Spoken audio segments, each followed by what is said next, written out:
একটা প্রফেশনাল ওয়েবসাইটে তিন ধরনের ইউজার থাকে: ভিজিটর, মেম্বার এবং অ্যাডমিনিস্ট্রেটর। যারা প্রথমে ওয়েবসাইটটিতে প্রবেশ করে তাদেরকে বলা হয় ভিজিটর। যখন একজন ভিজিটর এই ওয়েবসাইট থেকে কোনো একটা পণ্য কিনতে চাবে তখন তাকে অবশ্যই মেম্বার হতে হবে, সেজন্য একটা রেজিস্ট্রেশনের প্রয়োজন আছে। এ পর্যায়ে আমরা দেখব যে কিভাবে আমরা একজন ভিজিটরকে আমাদের ওয়েবসাইটে রেজিস্টার্ড মেম্বার হিসেবে সেট আপ করব। তার জন্য আমরা রেজিস্ট্রেশন নামের যে পেজটা, সেই পেজের মধ্যে একটা ফর্ম তৈরি করব যেখানে তিনটা ইনপুট বক্স থাকবে। প্রথমটা হবে ইউজার নেম, তারপর পাসওয়ার্ড এবং শেষেরটা হচ্ছে ইউজারের ফুল নেম। তারপর আমরা রেজিস্টার বাটনে প্রেস করার সাথে সাথে ডাটাগুলো ডাটাবেজে আপডেট হয়ে যাবে এবং তাকে একটা আইডি দেবো আমরা, ইউজার আইডি। সেটা করার জন্য আমাদেরকে রেজিস্ট্রেশন পেজটাতে একটা ফর্ম তৈরি করতে হবে। আমি ফর্মটা তৈরি করে নিচ্ছি। আমি ফর্মটা তৈরি করে নিয়েছি। এক্ষেত্রে আমি ফর্মের অ্যাকশন দিয়েছি registration.php, অর্থাৎ সেম পেজটাকেই আমি অ্যাকশন ধরেছি। অর্থাৎ রেজিস্টার যখন করা হবে, ফর্মের সাবমিট বাটনে যখন প্রেস করা হবে তখন সে এই পেজেই আবার রিটার্ন করবে। আমি দেখাচ্ছি কি হবে। এটা গেট মেথড হিসেবে যাবে। এখানে আমি তিনটা টেক্সট বক্স ইউজ করেছি। এগুলোর জন্য আমি তিনটা ইনপুট ব্যবহার করেছি। প্রথমটা হচ্ছে ইউজার নেমের জন্য, তার নাম দিয়েছি আমি ফর্ম ইউজার নেম। পাসওয়ার্ডের জন্য নাম দিয়েছি ফর্ম পাসওয়ার্ড। ফুল নেমের জন্য নাম দিয়েছি ফর্ম ফুল নেম। তারপরে একটা সাবমিটের জন্য আমি একটা ইনপুট রেখেছি, যেটার ভ্যালুটা রেখেছি রেজিস্টার মি। এই নামে বাটনটা দেখাবে। তারপর আরেকটা ইনপুট আমি দিয়েছি যেটাকে বলা হচ্ছে হিডেন।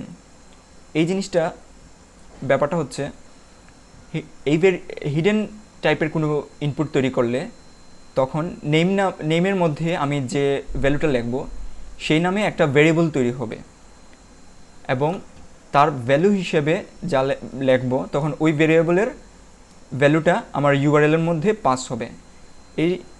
এই ব্যাপারটা করার উদ্দেশ্যটা হচ্ছে আমরা চেক করতে চাই যে আমরা ফর্মটা যখন সাবমিট করব এই ফর্মটাই আসছে কিনা সেটা চেক করার জন্যই আমি এই পদ্ধতিটা করেছি। এখানে একটা হিডেন ইনপুট রেখেছি। আমি দেখাচ্ছি যে এই হিডেন ইনপুটটা কিভাবে পরবর্তীতে কাজে দেবে। তো তার আগে আমরা দেখে নেই যে এই ফর্মটা তৈরি করার পর আমাদের পেজের আউটপুটটা কি হলো। আমরা যখন রেজিস্টার পেজটাতে আসব তখন এইরকম তিনটা ইনপুট বক্স আমি দেখতে পাবো এবং সাথে রেজিস্টার মি নামে বাটন, সাবমিট বাটন, এটাতে যখন প্রেস করা হবে তখন এই রেজিস্টার পেজে চলে আসবে।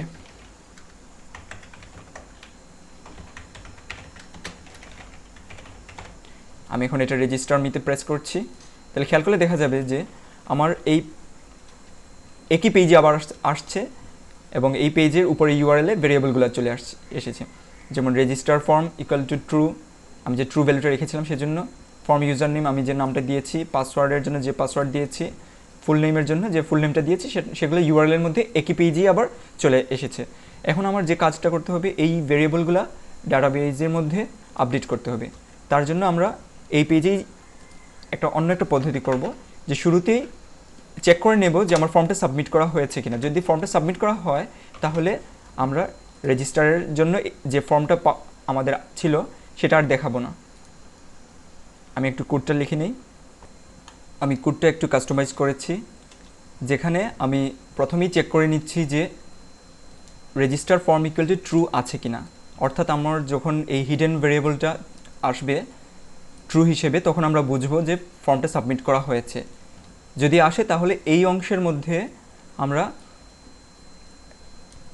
এই এসকিউএল এর কোয়েরি করে ডাটাবেজের মধ্যে ডাটাটা ইনসার্ট করব এবং পরবর্তী অংশটা হবে আমার প্রথমবার যখন রেজিস্টার ফর্মে ক্লিক করা হবে তখন এই অংশটা আসবে। তখন কিন্তু রেজিস্টার ফর্ম নামে কোনো ভেরিয়েবল থাকবে না। রেজিস্টার ফর্ম তৈরি হবে যখনই ফর্মটা সাবমিট করা হবে। দ্বিতীয়বার যখন সাবমিট করা হবে তখন যখন এই পেজে আবার রিটার্ন করবে তখন সে register form equal to true পাবে এবং এই ইফের মধ্যে ঢুকে যাবে এবং ডাটা ইনপুট হবে।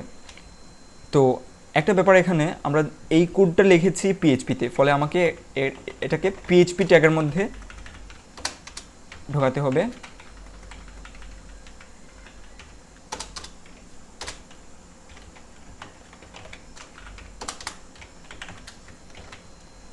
তো আমাদের এই কোডটাকে আমি পিএইচপি ট্যাগের মধ্যে ঢুকে দিলাম এবং পিএইচপির পর এইচটিএমএল, তারপর আবার পিএইচপি, এরকম করে আমি কোডটা সাজিয়ে নিয়েছি। এখন আমরা যদি সেভ করে রিফ্রেশ করে দেখি কি হয়, তাহলে দেখতে পাবো আমার এই রেজিস্টার ফর্মেই আর এসেছে, কিন্তু এখানে কোনো ইনপুট বক্স আর নেই।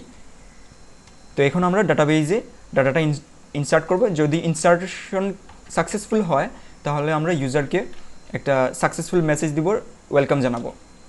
সেই কোডটা আমি একটু লিখে নিই।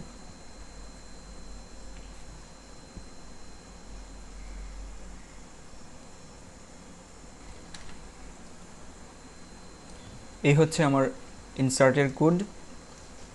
এখানে আমি প্রথমে ডাটাবেজের সাথে কানেক্ট করেছি, তারপর ইনসার্টের জন্য এসকিউএল কমান্ডটা লিখেছি, ইনসার্ট ইনটু ইউজার ভ্যালুজ, যেখানে আমি ভ্যালু হিসেবে ফর্ম থেকে যে ইউজার নেম পেলাম, যে পাসওয়ার্ড পেলাম এবং যে ফুল নেমটা পেলাম সেটা পাস করে দিলাম, এবং অবশ্যই একটা সিঙ্গেল কোটেশন, দুইটা সিঙ্গেল কোটেশন দিয়ে আমি ফর্ম এই ভেরিয়েবলটাকে ক্লোজ করেছি।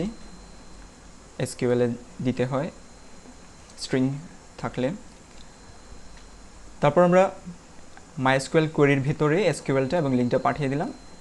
রেজাল্টের মধ্যে তার আইডিটা আসবে, অবজেক্টটা আসবে যদি ভ্যালিড হয়। যদি ইউজার রেজিস্ট্রেশনটা সাকসেসফুল হয় তাহলে সে কোনো একটা ভ্যালু রিটার্ন করবে, আর যদি কোনো ভ্যালু রিটার্ন না করে, অর্থাৎ সেটা যদি নাল হয়, তাহলে আমরা বুঝবো যে রেজিস্ট্রেশনটা ফেল এবং তাকে বলবো যে আবার ট্রাই করার জন্য। আর যদি সাকসেসফুল হয় তাহলে আমরা ইউজারকে তার ফুল নেম দিয়ে ওয়েলকাম জানাবো। তো আমি এটা রান করে দেখাই যে কিভাবে কাজ করছে।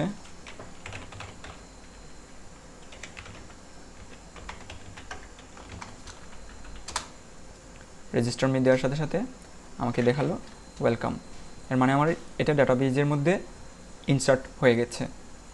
তো আমরা যদি পিএইচপি মাই অ্যাডমিনে গিয়ে দেখি যেটা ইনসার্ট হয়েছে কিনা।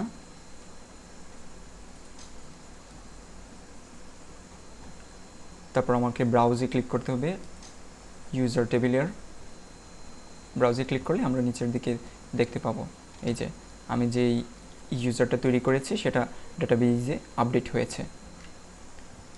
এইভাবে আমরা একজন ইউজারকে ওয়েবসাইটে রেজিস্টার করে নিব।